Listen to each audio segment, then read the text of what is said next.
Yo, it's Guido coming at you with a Tactics Talk. Welcome back, guys. We're going to talk about stealing wins today.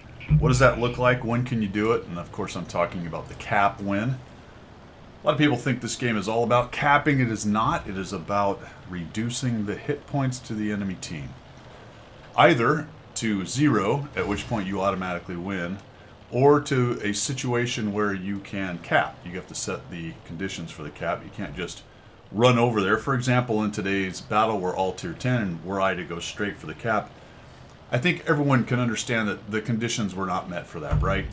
I'm going to die. I'm going to get shot. There's no way my mana core is going to get over to the other cap and cap out before somebody deals with it.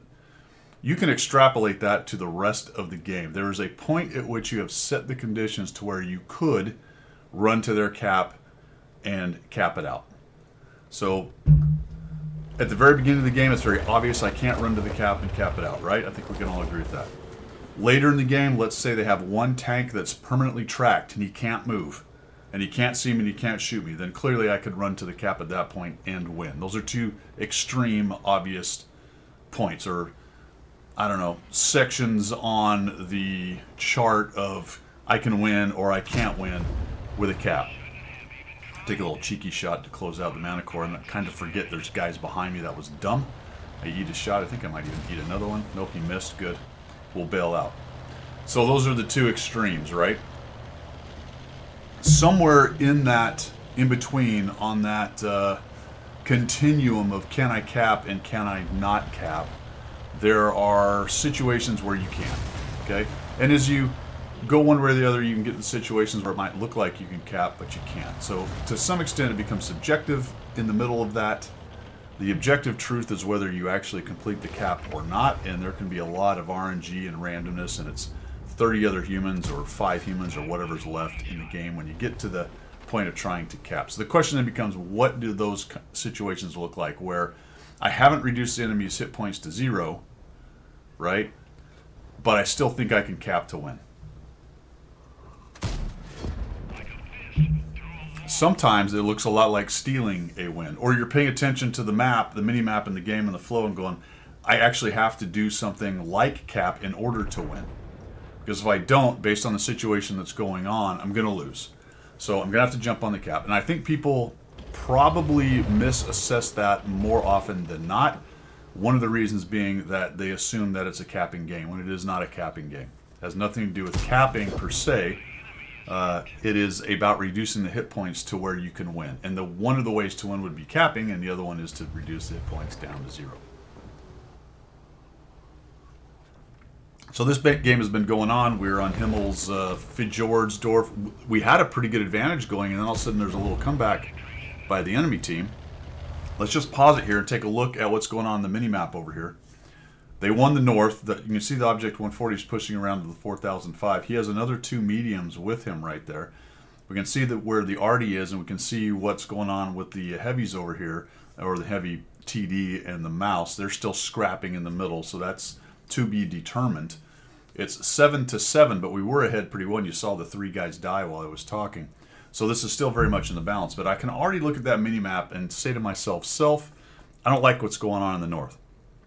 So if we think about it from the purple guy's standpoint, if all 3 of those mediums are pushing the FV 4005 and the grill, there may be a possibility of them jumping on the cap because they've reduced the hit points on my team, and the situation is such that they might be able to cap it out with 3 guys. You rarely get that in pubs because people just aren't really that coordinated. Say if it was a platoon, maybe you have a better possibility. Although the 907 and the Sturv are, well, the Sturv, who knows where that guy is, are platooned.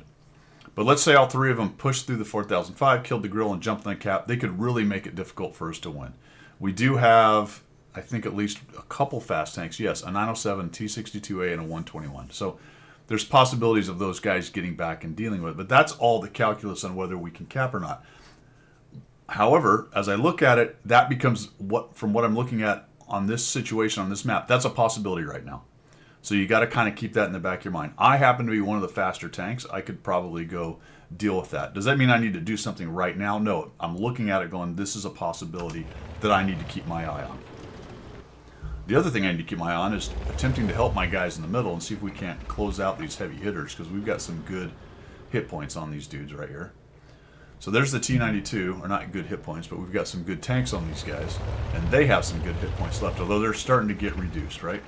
All right, there's the scrum going on up there in the northwest. The 907, the 140 are taking on the FV. I don't know where the UDES has gone to. We get a couple big kills, that's nice, and now I'm feeling a little bit more freedom to maneuver. So we're going to push in here, and we're going to try to go after some of these artillery. We find this guy, that's no good, we'll back up. Can we get a shot on him? No, we don't have a light. We don't have a highlight, so he's just down below right there. We lose the 4,000, okay, right there. All of a sudden now, all of our power is in the south and moving towards their cap.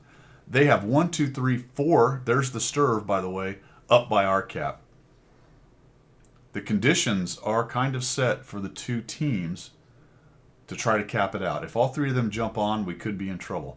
They do have 2 artillery. They've killed our artillery. And all 4 of their guys are up there. So I know, other than their T-92 and their 155, 58, there's nobody over here. So I'm going to jump on cap. I'm going to jump on cap. We'll see if we can shoot this dude. Get spun around here. Right, there we go. Okay. 336, bit of a low roll. That's kind of a bummer on a 390 Alpha. There goes a 121.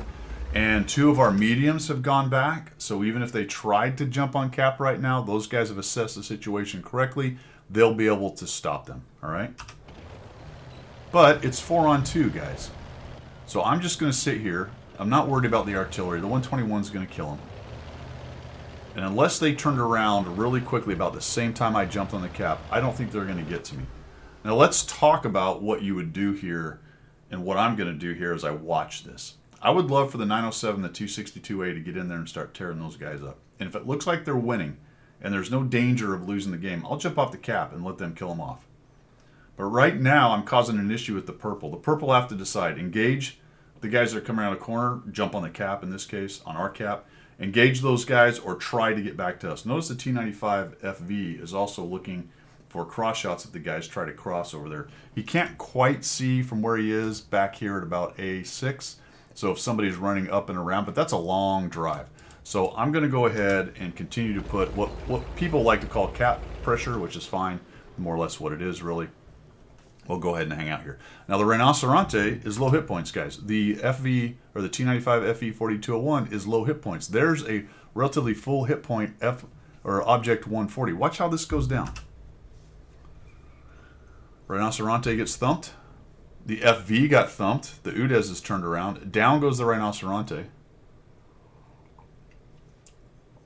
The 2 mediums are fighting the bushed up Sturv. Oh boy, there goes the T-95. So let's reassess what we talked about. If we started winning, I'd come off the cap. Take a look at it now. I am not coming off this cap at this point.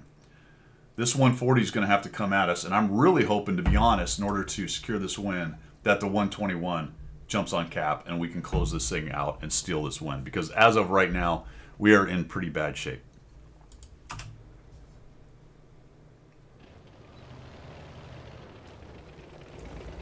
You can see the 121, he's kind of thinking about it.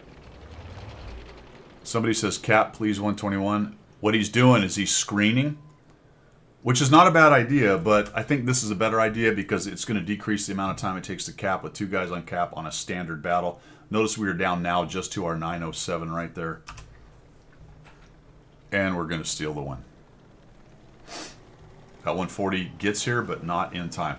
Also notice your position on the cap matters. We're down in this low spot. I don't want to be sitting out here in the flats because as soon as he comes around this corner, he'll see us over here. This forces him to come all the way around and look for us right here. 3, 2, 1, a win. And watch this. He was close, fellas. There he is. He just showed up. A bit too late, right? Day late and $1 short. There is an option here, guys. I could have, and the 121 could have flowed back, and maybe we beat those guys. Maybe. Maybe. But based on the situation we had, I'd already pushed back here, and then things started going bad back towards the cap. I chose to jump on the cap, and as it developed, there was no reason to leave the cap at that point. Now, I don't like just going to the cap. I don't just put cap pressure on the enemy team as a matter of course. It is all situational on what's going on in the map, and basically we did not have what we needed for me to get off the cap. Okay, so there you go. A lot of the thought processes on how that goes. I think people prioritize this kind of gameplay capping wise. So it's important to show you when it actually works and when it's possible to work. Vice just going, well, let me just jump on cap every time because it's a capping game. No, it's not a capping game. It's a hit point reduction game. And it might be that you have reduced the enemy hit points enough and your position's good enough that you can steal a cap win out of them. A lot of maps it's more difficult to do. This one has some routes back to the cap that aren't too long, but it also has a lot to do with where the enemy tanks were. Remember, all of the purples were up there in the corner, at least for a while. The 140 was the one that was smart enough to come back, and he tried to get in there and come back and decap as myself in the 121. And honestly, it's a good thing the 121 got on there, right? Because if you think about it, based on the amount of time I had left, I was going to have to fight a 140, and that wasn't probably going to go very well. Even with a few more hit points, not enough. He's going to fire much faster than I do. He has way more DPM. Probably going to bounce a shot or two. He's probably not going to bounce any. So this worked out for us well. Might have been the 121. Could have kept him busy enough that I capped out, and maybe I could get in there and help him. However, the next question is the Sturv hot on his heels? Where's the Sturv? Or is one of the other guys going to come in here? Looks like at least right now the 907 is still alive, so that's good. And they're not able to cap us out. Stealing wins. Let me know what you think down there. We talk about this every once in a while, but I think it's important, especially if there's anyone new to the game who's looking at these videos, checking out the tactics talk, just to understand that at the core of this game is a hit point reduction game, not a capping game. All right, that is all I've got. Have a great one. See ya.